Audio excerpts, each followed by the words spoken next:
The idea I love is averages lie, or averages at least are misleading, and the idea that any given market has an average growth rate, but that market is really made up of a long collection of markets, some of which are fast growing and some of which are slow growing or even shrinking.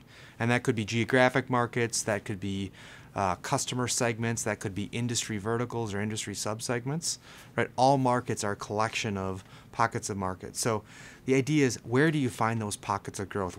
How do you tap in to the fastest growing pockets of growth? So the first idea is, how do you find them, right? How do you do the analytics and break apart markets to figure out what really is fast growing versus slow growing?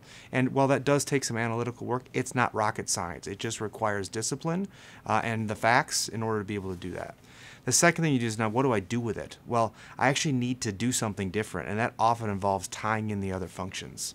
So whether it be logistics or marketing or customer service, when I find those fastest growing markets, I want to give them a different level of investment. So more marketing promotion dollars, faster customer service, quicker lead times on products. So I need to tie in my other products to do that. And then the last thing is, keep it simple for the sales folks. You can't go to market with 200 different segments, right? A salesperson will collapse under that complexity. Typically, people will take all that complexity and then say, well, look across these markets. There's actually 4 to 6 patterns that emerge. And they'll give that to the salesperson. So a salesperson might have to deal with 4 different types of markets, right? Highly competitive, high growth, low growth, high competition, etc. And they can deal with that level of complexity and make their choices accordingly.